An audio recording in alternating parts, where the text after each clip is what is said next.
everyone. My name is Joanna Mendoza. I go by Jo as well, so feel free to call me that. I am a candidate for Congress in Arizona 6th Congressional District, and I am from the district born and raised. I was born and raised in a very small farming community. Most of you probably know it, Eloy. It's in Pinal County, and both my parents were farm workers. I worked alongside them every summer until I could legally get a job from about the age of 9 or 10. And I always say that I think my parents did that for a number of reasons. Number one, I think they wanted to show me how hard it was to earn a dollar, how hard it was or how hard they worked in general, and still couldn't make ends meet. And second, I think it was the exposure to working in the cotton fields was also, I think, a way to push me to do really well in school and focus on education, because that work, if you've never done it, it is backbreaking work. And so I come from a family of farm workers. My grandmother also worked in the cotton fields, and she did a bunch of other stuff like lettuce and onions and watermelon and all of these fruits and vegetables that we enjoy. And she did that well into her senior years, I think to about the age of 60, until she couldn't do it anymore. And God rest her soul, she passed on a couple of years ago. But I think it's really important to talk about that and to share that lived experience of my life, because I do think that there are a lot of folks out there who still have jobs like that. And of course, we do know that because that's where we get our produce from. While it was really hard growing up in poverty, I'm really grateful for the government assistance programs that we were able to qualify for. And a lot of those are still being used by folks today, and we know that they're on the chopping block in terms of cuts. You're talking about welfare and WIC, food stamps, Section 8 housing, and even Arizona's version of Medicaid. And really, without those programs and that assistance, I don't think I would have been able to go on to serve my country. And so I think all of that is very much tied into being able to grow up healthy and strong to be able to serve in the military. And I served for 20 plus years. I started off with the Navy, which I like to call as my first love. And I really wanted to get exposure to the world, and I wanted to travel. But when I told my mom, she wasn't really happy about it, and she was really scared for me. She grew up in a time where it was during Vietnam, and Vietnam veterans, service members who were coming back were not always treated well. And of course, those things have changed, but she didn't want that experience for me. And so she was really concerned. And I did one enlistment in the Navy. So at the time they had this program, if you do 3 years active duty and a couple years inactive reserves, you do basically one enlistment. And I did that, had an opportunity to go around and see so many different parts of the world: Japan, Thailand, Hong Kong, Singapore, even went to Australia. And so this girl from a small farming community in Arizona was off traveling and seeing the world. And I think that exposure to different cultures and how different countries live was so instrumental for me in shaping my view of diversity and inclusivity. And also, I think it gave me a sense of, I guess I was grateful, because in the United States, we have so many things that aren't available to folks in other countries. And so I think it really made me appreciate our nation a lot more. And one of those things was just ice, to be able to have ice in your drink. Imagine living without ever having access to ice, like on a hot summer day in Arizona, and you can't cool down because you have no ice. Like, just imagine that. And something that's so simple as ice is a luxury to us here, is a luxury to folks in other countries. But here, it's an everyday thing, right? Like, we don't even think about it. So moving forward, I came back home and realized that military service is my calling. And then I joined the Marine Corps. And my mom had a heart attack. She was not happy about that. You went to the Navy, you came back okay, and now you're going to go again. Do you really?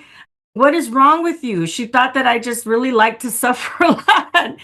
And I really think it was just I wanted to serve and I really wanted to make an impact. I wanted to do something that was meaningful and purposeful. And I, I've always been that way. I wanted to serve. And so in the Marine Corps, I actually did a couple of combat tours to Iraq and Afghanistan.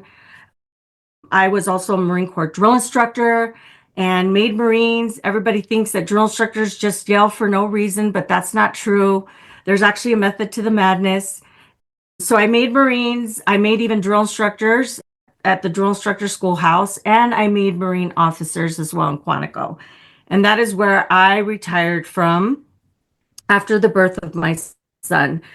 I had been deployed to Iraq and Afghanistan with Marines who were parents, and they left their little ones, infants, and then they come back and their kids were walking and talking. And I just couldn't imagine having to do that. And so instead, I said, I've done my time. I've blood, sweat, and tears and all that. And it's time for me to retire. And I did. And I came back home to Arizona with my son to put down roots in the community in which I grew up in, which I still live in. I'm raising my son in Red Rock. He's 9 now. But I had a really hard transition from military life to civilian life. And this is still something that's an issue today. There's a lot of stigma associated with veterans, especially veterans who have served in combat zones like Iraq and Afghanistan. But now imagine a woman.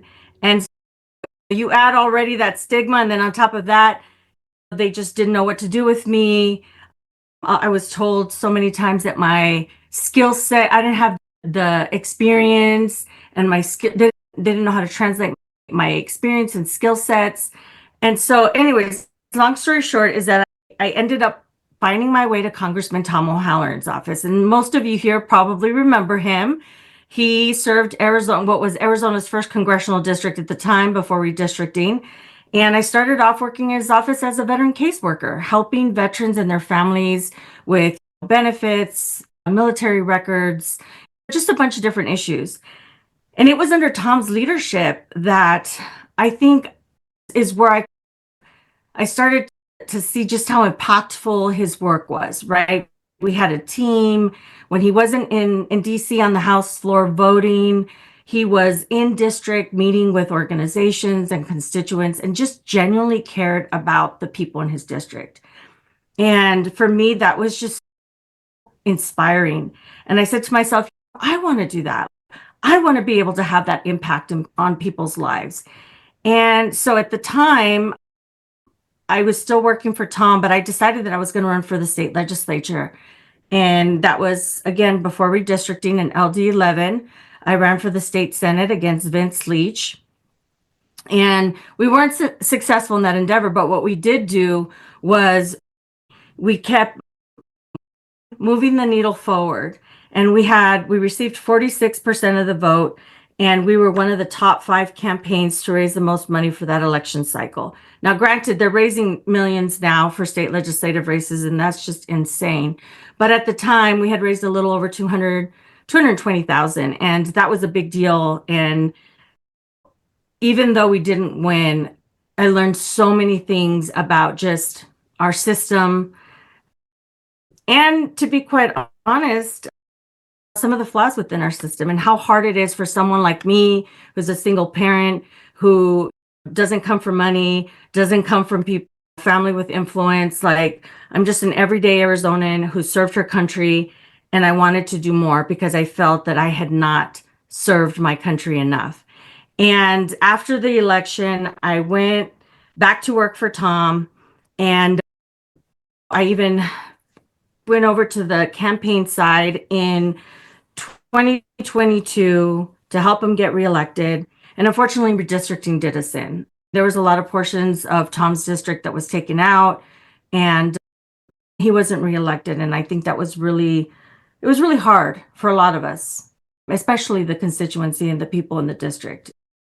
And the new district had 14 Native American tribes, and they lost representation in Congress. And Unfortunately, the representative there now, who lives currently in CD6, isn't living up to, obviously, the example that Tom set. But all that to say is that for me, running for Congress is personal. Again, I'm from this district. I am raising my son here. I've served this constituency, and I understand, I have the lived experience, and I understand what it's like to not have enough. I grew up in poverty. I know what it's like to be hungry. I know what it's like to be cold. I know what it's like to feel hopeless. And I know what it's like to feel that there just isn't enough help, period. And I think right now what we're experiencing is that. And people have been experiencing that for quite some time, but it's a lot worse now because we have someone in power who doesn't care about people, period. And that's me being nice because I know that this is being recorded and I don't want to cuss up a storm on the video. So just be nice. But this run, we decided to launch our campaign early. We launched on February 3rd. And one of the main reasons why we did that was because we really wanted to come out and lead from the front. As you all know, there have been some challenges with the Democratic Party, and they're still working on getting their stuff together. And we just wanted to give people something to look forward to. People are looking for leadership. They're looking for hope. They're looking for a way to fight back. And that's what we did. Within 24 hours of launching our campaign, and I say our because this really is a team effort, we raised $250,000.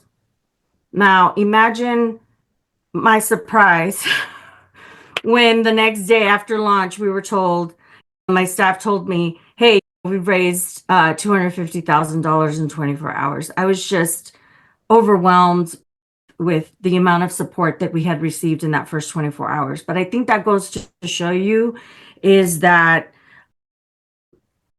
people are looking for leadership and they're looking for hope. And that's what we gave them right off the jump. We also wanted to lead from the front, be bold, let people know that they have an option and they don't have to settle for less. And they deserve more. And because of my life in service, I've dedicated my entire life, if you think about it, to serving others, whether it was serving this country, serving my communities, serving as a congressional staffer. I even served as a school board member. I've served on a lot of nonprofits.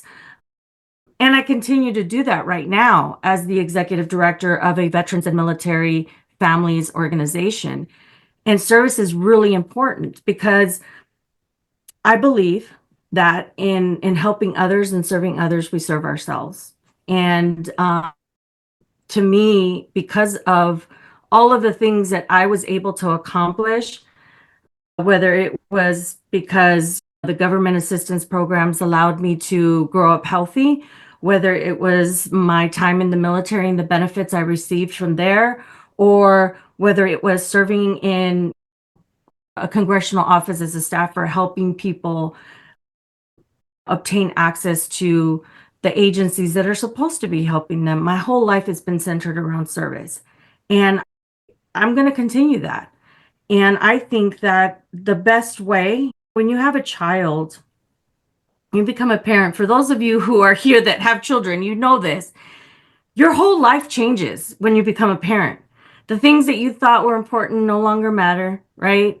And then there becomes this whole, for me, I was worried about what type of world I would be leaving behind for my son. And what is he going to have to experience? Can he go further than I did? Is he going to have the same opportunities or more? Or are those going to be taken away? And we see right now with this administration is that they are taking things away. Our democracy is being dismantled piece by piece, and they're making it very painful for folks as well. And that's not the kind of world that I want my child to grow up in, or any child, or any person. And I also can't stand by on the sidelines and watch that happen after serving with people who have sacrificed even their lives. We owe it to them to continue the fight. And fortunately for me and for everyone else, like I'm a fighter and I literally fought my way out of poverty. I put on a uniform and served this country and served in combat zones and fought for deployed. And now I'm ready to fight for the people of this district. And so I think with that, we can certainly pause there unless anyone has any questions about my life story. But we need people to fight back right now. And I know there's a lot of folks who are frustrated and tired of lip service and want action.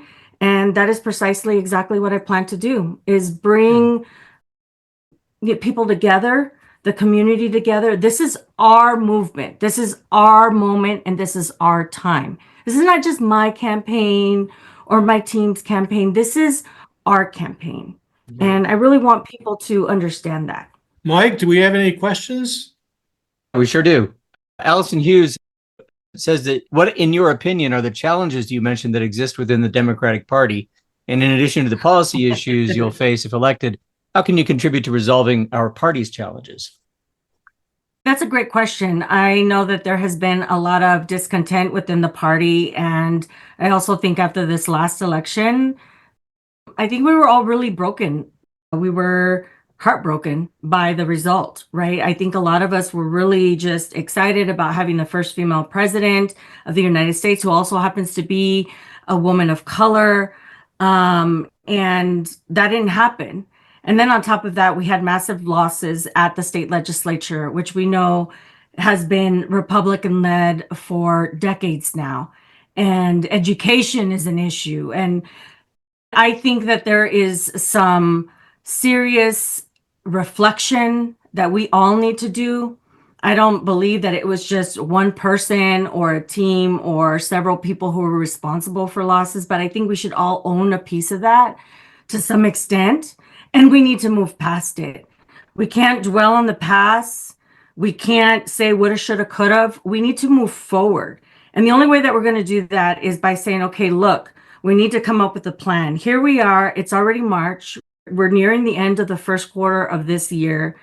And in my opinion, we should already have had a plan. The plan should have already been in motion right after the election. And I know people were still grieving and people were concerned about what was going to happen, but it shouldn't be any surprise to anyone. Donald Trump has shown us and has told us who he is, and this administration, all of the people that are complicit in carrying out these unlawful and unconstitutional things and orders. We all knew this was going to happen. I don't think this should be a surprise to anyone that this is where Donald Trump is taking our country, and he is actively trying to tear it apart. Now, as far as my role in the party, I want to be supportive, and I want to make sure that we have a strong Democratic Party in Arizona. We need to build the bench. We need to recruit people to run at every level up and down, right? School board to Congress. We need to ensure that we are recruiting people who have the lived experiences, understand their communities to run for elected office. And I think that if we're constantly bickering back and forth, we're not doing that. We also need to build a bench for campaign staff. We're having every election cycle, it's the same thing. You have to find staff from out of state because we don't have the bench built here. Now, I will say that I'm really proud. One of my priorities was building or putting together a team that had either was living in Arizona or had done work. And that's what we have. I have a campaign manager who ran a congressional race last election cycle, Jonathan Nez's race. So I have James Gravitt as my campaign manager. I have Kyle, who's here on the call. Him and I worked in Congressman Tom Halloran's office. All of our consultants have either done work in Arizona or have worked with candidates, women of color, like Deb Holland and Mary Patola. And we also have a kitchen cabinet advisors who are former congressional staffers. Like, our team is amazing. I can't take all the credit for all of the success that we've had here in the last, month and a half. We've raised over $500,000 in this time frame. That is unheard of. And It's great, but I think that just goes to show that people are ready to fight back, and we have to meet them there, right? We have to be able to provide opportunities for folks to do that. So that's a little long-winded answer, but I guess just to sum it up is I think we all have a role to play. We may not all agree on how to get there, but we need to be able to compromise, and we need to be able to look past all of the things that happened. Like we can't keep dwelling in that. We just have to move forward.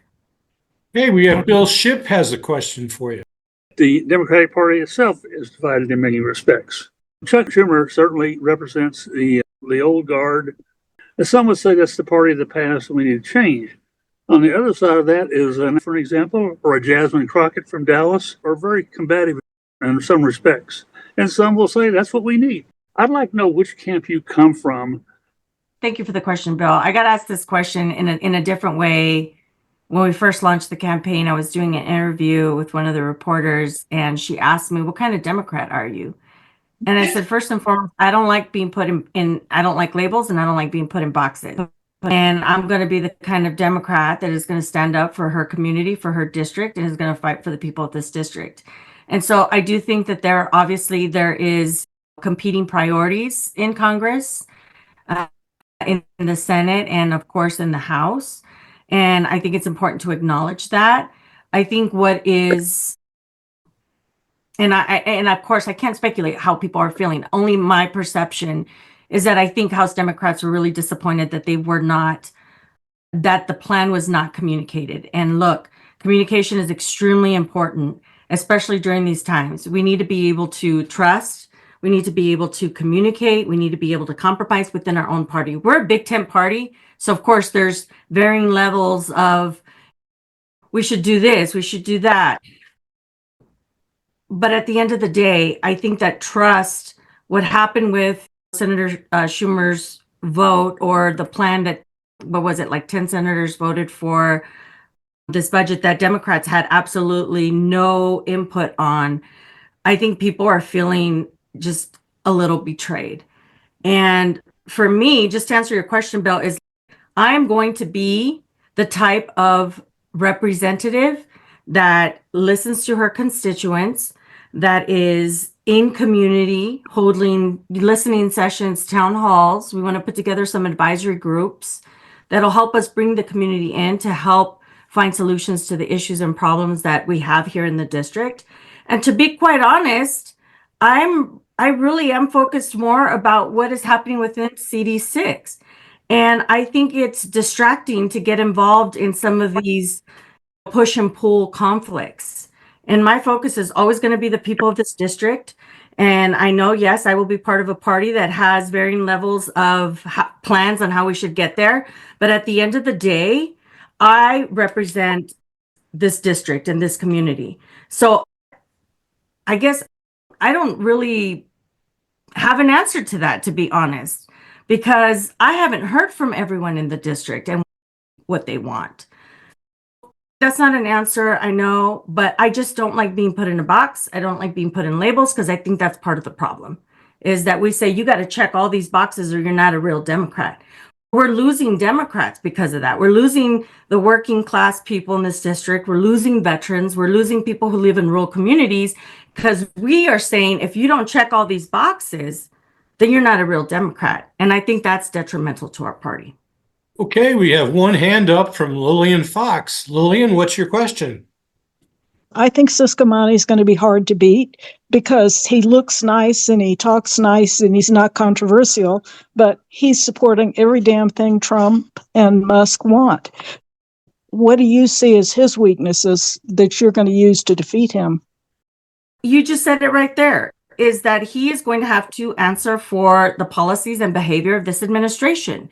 We know what Trump is doing right now with mass deportations, with rescinding executive orders that were benefiting people not only across the nation, but here in Congressional District 6. Musk is on a rampage to dismantle every single federal agency that provides services to Americans, from dismantling the IRS, getting rid of inspector generals, the list goes on and on. And I know that he has not hosted any town halls, so he's not being held to account by the constituency because he won't let himself be. He's not creating access to him because he knows that he's going to have to justify these policies. And I will share with you that there's a movement right now, and you all have probably seen it on the news because I have the news on 24/7, is that there is a movement in not just Democratic strongholds, but Republican strongholds across the nation of people who are pissed off.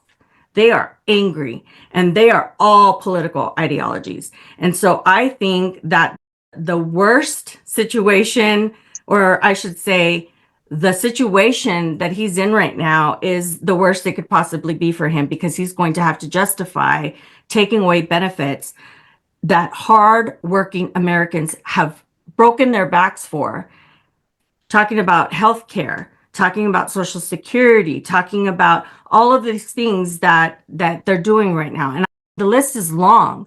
I think that's the biggest weakness is how do you justify a government that is supposed to, the government's role is to take care of its people. And it's not doing that right now. And as a matter of fact, they're taking your hard-earned tax dollars and they are giving them to billionaires. So that's really the weakness right there. That is what they're doing. That is what he's doing. And we have to make sure that we hold him to account. I'm sorry, but people say, oh, he's a nice guy. No, a nice guy would not actively be trying to take away healthcare from people. A nice guy would not allow the dismantling of the Department of Education. A nice guy wouldn't serve on the DOJ, this fake committee that they invented to try to pretend like there's, millions and millions of dollars in fraud, waste, and abuse so that they can then pay themselves a payout. I think those are all the weaknesses. Does that answer your question, Lillian? Sorry, I got off on a tangent there. He's going to be hard to beat, and I think you're going for the right things. Well, he's not a nice guy. He's not. And I'll tell you this much. We're in a situation right now where the district was very competitive. It was very close. We know Kirsten Engel, she campaigned for 4 years. She ran twice. I've had conversations with her, and I have thanked her and her team for the foundation that they have built, because guess what? All of that work, when we win, it'll be her win too. It'll be the community's win. So I think that we need to stop giving Ciscomani more power than he actually holds and has. I think he's scared because he's not going to be able to hit me on the same things that he has hit other candidates on. I was curious, are you a native Spanish speaker? Yes, I do speak Spanish. It's not perfect. It's not great. It's more kind of Spanglish, but I do speak it and I understand it very well. My stepfather was an immigrant from Mexico who was naturalized under the Ronald Reagan administration. Probably one of the only things that he did that was good. But I grew up in a Spanish-speaking home. In the military, we weren't allowed to speak Spanish, which is a whole nother conversation. But what I will say is that the contrast, if you look, Ciscomani says that he's fighting for the American dream. I don't see that. I see a nightmare. I actually put on a uniform and served my country for 20 years and did 3 combat tours. So I think that the contrast there is that's what we need to focus on, is we need to stop giving him power that he's going to be hard to beat. He's only going to be hard to beat if we let him be hard to beat. So we need to get out of that mindset that he's going to be hard to beat. No, he's not. We're going to win. That's what we have to focus on. We're going to win. Okay. Yes. Well, I think Mike Bryan has quite a few questions in the chat room. Paul Stapleton Smith wants to know, which side are you on? Do we put working families first or big corporations? I think I know the answer to this. Yes, people first, working families first. Some of the union folks here remember when I ran in 2020 and I was out there on the strike line at the Asarco strike line with my son, and he was yelling scab, which he loved, by the way. So working families is definitely a priority for me. I believe that we have corporations who aren't paying their fair share, and that is not helping working people. I'm a working mom. I have my families they're working families. To me, people first, always people first. We got a couple other questions. Carolyn Clausen wants to know, Did you personally experience any sexual harassment in the Navy and Marines? And how do you feel about the new policies of some of Trump and Hegseth's regarding women in combat? Of course, yes, I did experience that. I also am a military sexual assault survivor. And it has taken me a long time to be okay with talking about with publicly. And it really, for me, it came to a point when we had Kamala Harris, who was going to run, or she was running for president. And we also had the Abortion Access Initiative on the ballot. And I felt that it was important for me to share my story so that people understood that reproductive health care is essential and it is a part of national security. As a drill instructor, I became a drill instructor because of what happened to me, the military sexual assault, because I wanted to empower women who were going to become Marines to look out for each other and to be vigilant and cautious about the dangers in the rank. I also went on to become a victim advocate for victims of sexual assault, both men and women. And it was really important for me to be in that role to make sure that I could protect as many Marines as possible. We know right now that Pete Hegseth, the new Secretary of Defense, has been accused of sexual assault. And it's extremely alarming that we have a predator who is holding the highest position within our Department of Defense. And that is personal to me because of my experience. And you don't survive 20 years in the military, and especially in the Marine Corps, by being weak or by letting these things define you. And so I used those horrible experiences that happened to me, turn them around to try to make something positive, to fight, to train, to protect others who were either already had that happen to them or prevent it. They have dismantled, they have taken away the sexual assault prevention and response program, which is the program that is responsible for addressing military sexual assaults. And I use those experiences as fuel for this fight because we do need people who understand what is at stake. And don't feel sorry for me. Okay, I don't want people to sit here and say, oh my gosh, this is horrible. No, look, those experiences, that happened to me and it was not great. And it has impacted my life and it probably will always impact it. I'm healing. However, that is what gives me the fuel to fight every day. All of the horrible things that I have lived and experienced have made me resilient and have made me a fighter. And that's the kind of fight that I'm going to take to Congress. I promise you, that is the fight that I'm going to take there. So does that answer your question? I think it certainly does. Thank you so much for sharing that, Joanna. Okay. I really respect and admire you. Thank you for speaking out on this issue. Thank you. As to the families in CD6, CD6 does have one of the higher poverty rates in the country.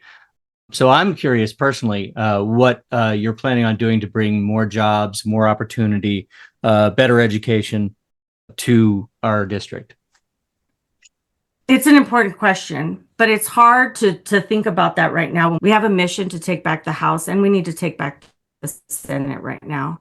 Absolutely. So what I like to tell people is like, look, there's all these things that we need to get done for people. Like you said, there are people who are living in poverty because they can't get access to the programs they need, limited resources in rural communities. There's no economic opportunity for people to stay in their communities when they graduate. A lot of the kids, like me, who grew up in small communities, couldn't stay there because there was no opportunity. But I think the top priority right now is that we have to take back the House and we have to take back the Senate so that we can actively push back on what this administration is doing right now. And I know that may sound like it's not answering the question, but that has to be our first priority. And I think once we can do that, and God, I pray that we still have a democracy then and that our country is still intact. But then we work to elect an individual president who is actually going to do stuff for the American people.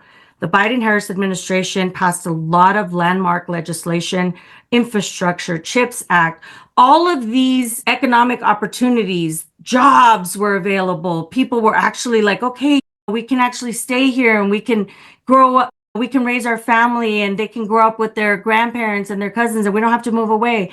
And what happened? As soon as Trump got in office, he started to rescind all of these things that are going to impact Arizona too, right? Probably more so because we really benefited a lot. And here's the thing, Michael, and I know you guys know this. Ciscomani likes to go around talking about all of the things, all of the money that he's brought to the district, but that was made possible by the Biden-Harris administration's landmark legislation. And guess what? He voted against those things. You voted against it. So I think we have to be very vigilant when he says, and I wrote a letter to the speaker because we have to keep these programs going. Okay, talk is cheap. You need to walk the talk. Let's see you walk that. Let's see you actually stand up, have some courage, stand up against Trump, stand up against Musk, and do something for your district, which he has not. He hasn't done anything. I don't see it. I don't know if that answers your question, Michael, but I think first and foremost, that's what we need to do. We need to take back the House. We need to save our democracy, or not be possible. Yeah, just to follow up there, one of the main areas of weakness the Democratic Party has had in the last couple of cycles is we've been shedding Latino voters, and we haven't done as well amongst Latinos, especially in border areas, as we have in the past. And at least part of that is probably immigration and the party's position on it. How are you going to lean into the immigration issue to win back those Latino voters? National security is extremely important. And with this district, it is a border district. And there is a desire to ensure that the American people are safe.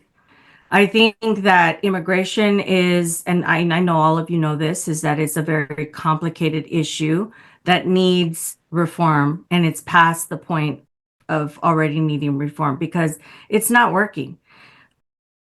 In terms of how am I going to do and how I'm going to handle this or how I'm going to tackle border security, is that we need to make sure that we are using the resources and tools available to us. Creating enemies of our allies. We're neighbors to Mexico and Canada. And right now, they don't really want to cooperate with the United States because of Trump. And so we have worked so hard as a nation to build allies and friends all across the world, and we're not making good on the promises that we made to them. We are telling our neighbors that we don't like them and we're putting tariffs on them. And that's not a diplomatic solution. It is creating more turmoil. And I think it is going to be detrimental, as it currently is detrimental to the United States and our foreign policy.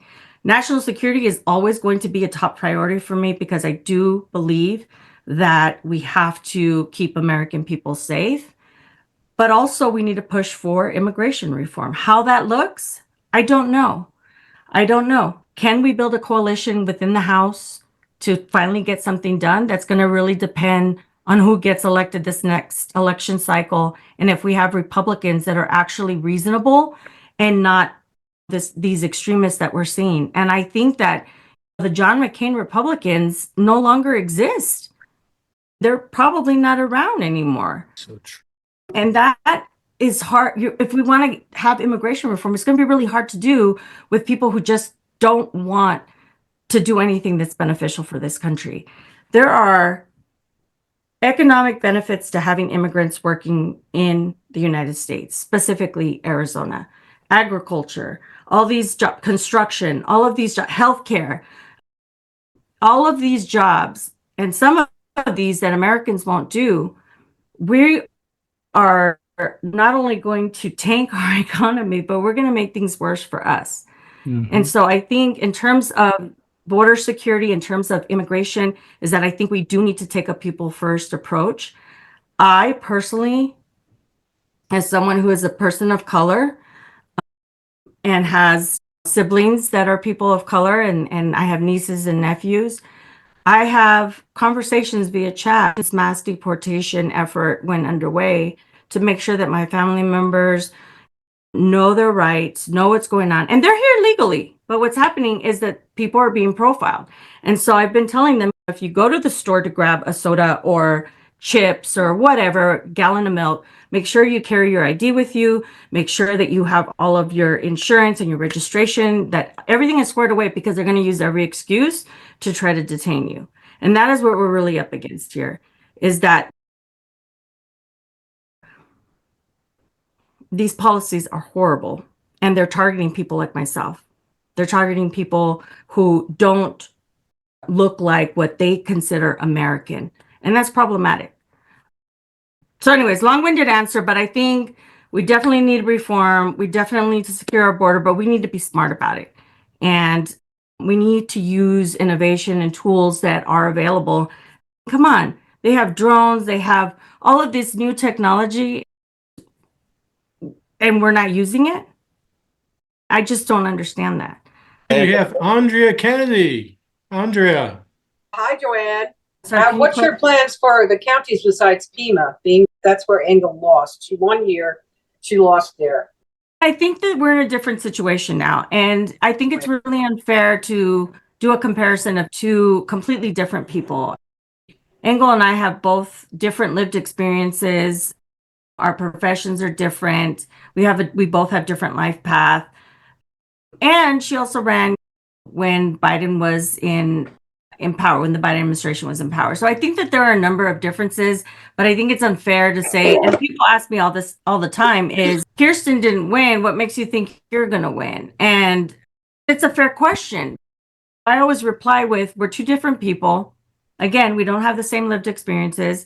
And I think that one thing that is helpful to us in this run in 2026 is all of the things that we're seeing play out on the national stage. In addition to, I have really strong roots in rural communities. My work, even in Congressman Tom Halloran's office, was focused on rural communities and indigenous communities.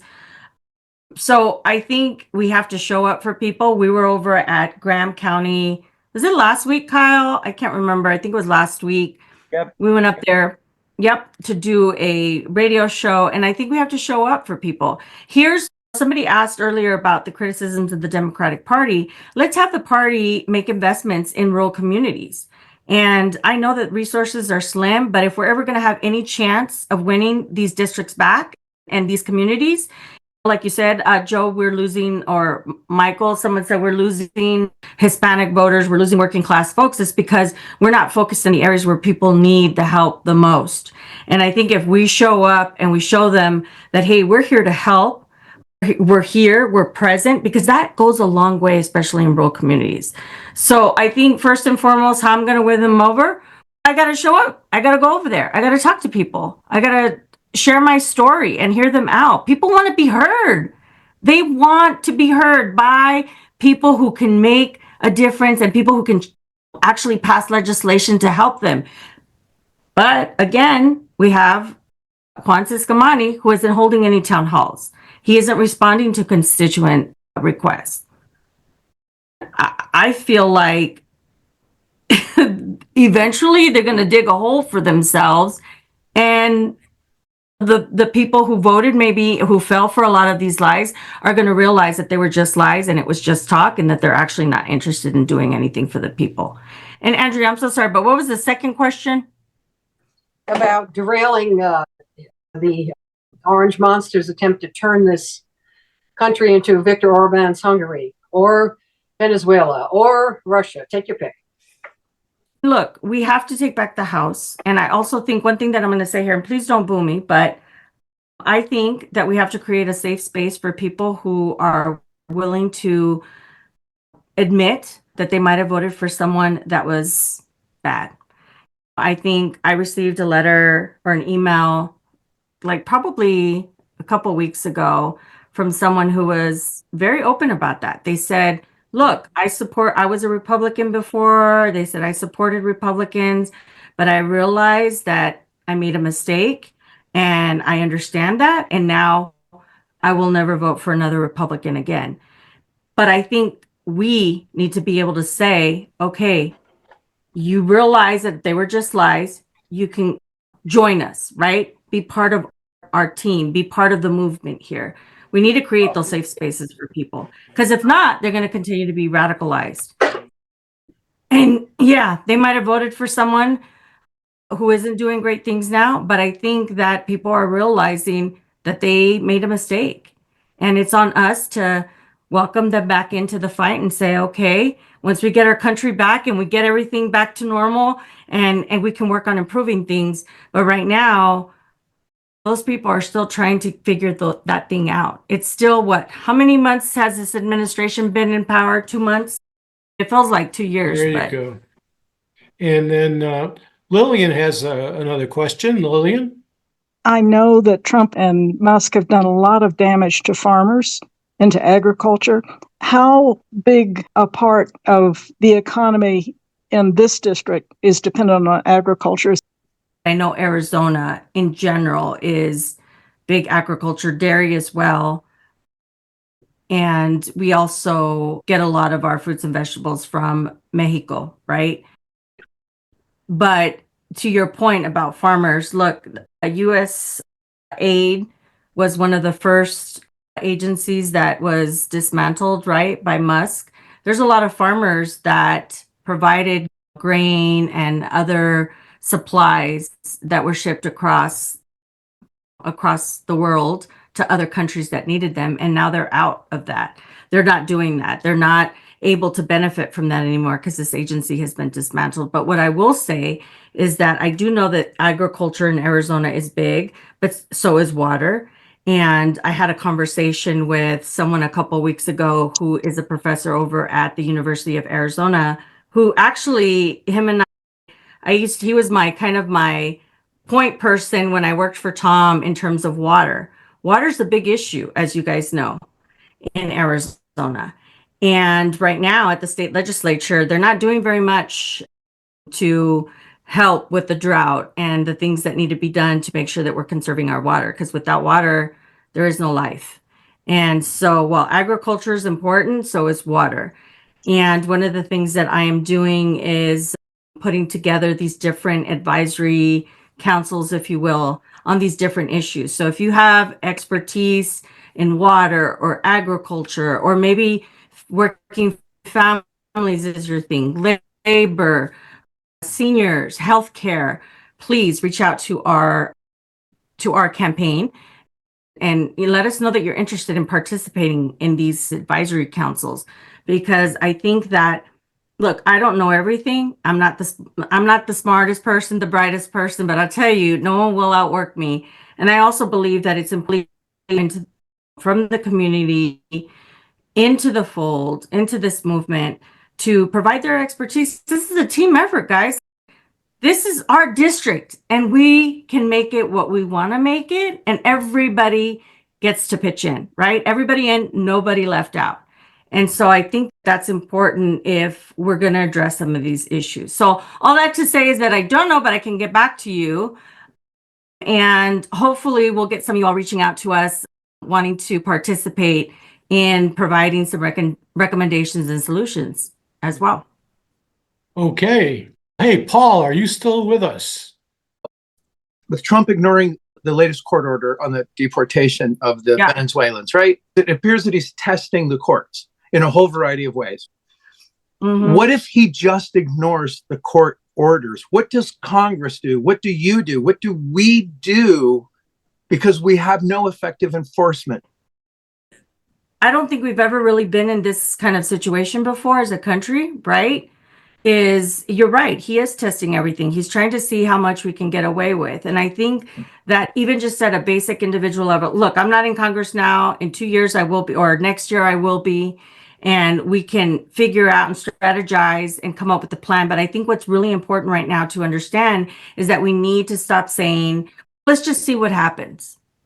I've heard that from people, is they're like, he's dismantling our democracy. He's tearing apart all the agencies. He's doing X, Y, Z and all that. And then you have people who are saying, let's just see what happens. Let's just see. That's not a good strategy. I think that we have to continue to actively display our disapproval whether it's through peaceful protest, whether it's through writing letters to your congressman, whether it's hosting community hall, town halls where the representative who is supposed to be answering these questions is present or not, which by the way, he was invited to that town hall and did not show up, and neither did any of his staff. So what does that tell you? Is that he's not interested in hearing from you all. He's not interested in answering any questions. He's not interested in any solutions. He's interested in falling in line and being a puppeteer for Trump and Musk and all of these billionaires. But I think if people are looking for things to do, is yes, we want to continue to show disapproval. And quite frankly, I'm disgusted by a lot of these things, but we got to do it in a way that empowers our communities and doesn't necessarily put us in harm's way. I think that is one of the things that I always worry about. We did a Veterans March, I think it was last Friday up in Phoenix at the state capitol.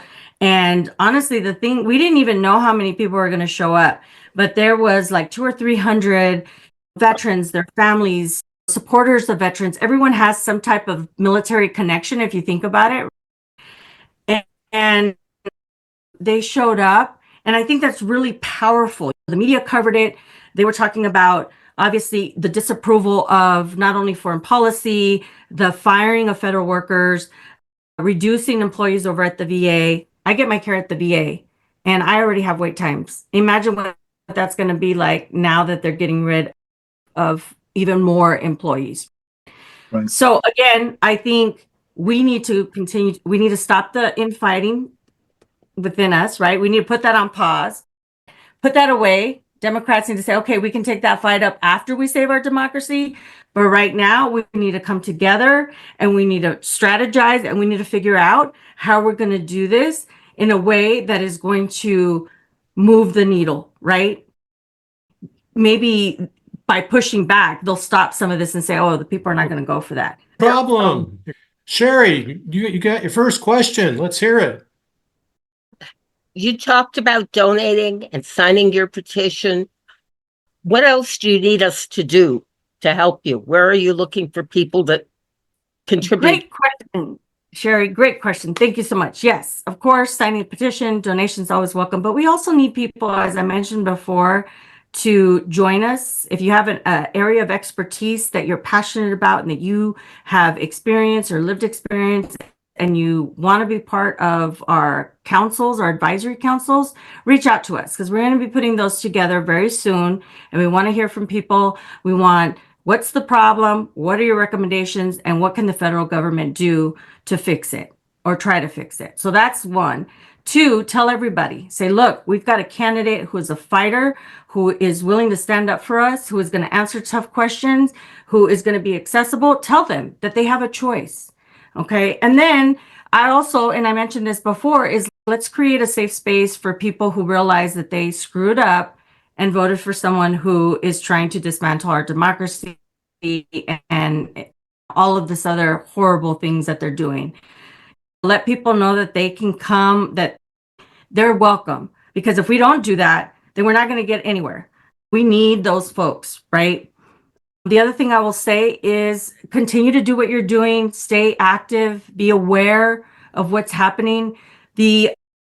One of the things that I would really like to put together is like a misinformation and disinformation group that does fact checking and can squash some of these lies that are coming out, because that's a big issue within our community. Don't share anything that might potentially be misinformation or disinformation. There's a great organization called the News Literacy Project. I think it was put up by Stanford, and they have a curriculum and they show you how to actively debunk fake news. Because once your eyes are open and once you know how to do this, you can see all of the things. You can't unsee it. I was just telling that same thing to someone earlier, is once you know what that disinformation looks like, because it takes form, the same form every time, right? There's always the cues. You're not going to be able to unsee that. And so sharing that with people that you love and that you care about and your friends is going to be important. I do that all the time with my family. I have like a little text chain, and I put out an article and I say, hey, this stuff right here is not true, so don't fall for it. Or, hey, there's a scam coming out, don't fall for it. So I think those things are going to be important. And I probably missed a bunch of other stuff that my staff is probably like texting me or putting in the chat right now that I should have mentioned, but I think those are the important things. So thanks for that question, Sherry. Okay, and Mike has some questions in the chat room. Michael Jacobson expresses his appreciation for you standing up for trans kids' rights. And it basically wants to know if you're going to continue doing that in Congress or if Absolutely. you're off the issue. Absolutely. Look, I am a member of the LGBTQIA community. I have family members that are trans kids are God's kids. And the fact that we have active these horrible things that they're saying about trans kids and they're actively targeting them, these children are committing suicide. I grew up Catholic and I still pray. I probably don't practice as much as I should, but in catechism and in my religion, all children are God's children and we should treat them as such. And I don't know of any religion, maybe there is one out there, that says that it's okay to target children and Yes, it's called Trumpism. There you go. That's not how I grew up. And so I think it is it's heartbreaking. And I will always stand up for people that cannot stand up for themselves. And so, yes, I will stand up for trans kids, all kids. They're all God's children, regardless, right? We should love them. Amen. Period. Any other questions, Mike? We're getting right to the end here, so I'm just gonna go ahead and cut it off here and say thank you so much, Joanna, for coming and seeing us, and we hope you'll join us again as your campaign progresses, and I'm sure we'll be seeing you again in the future. You will, but next time prepare me for the gauntlet. It's good. It's good training. It's good training. I think I should come see you all when I get ready to do the You were awesome. What do you mean? You did great. Thank you. No, it's good. It's good to have questions again, that's what an elected official should be doing. Someone who wants to represent the community and the people in this district should be answering questions and should be honest. Again, I don't know everything, but what I do know is that I am a fighter and I'm going to fight for the people of this district, and I hope you will join us to take our district back, because I'm not playing. We're running a professional operation here and we're in it to win it. And we're moving forward. And anyone who wants to be part of this movement, you're always welcome. So, okay, everybody, let's hear it for Joanna. thank you. Let's do it for you guys.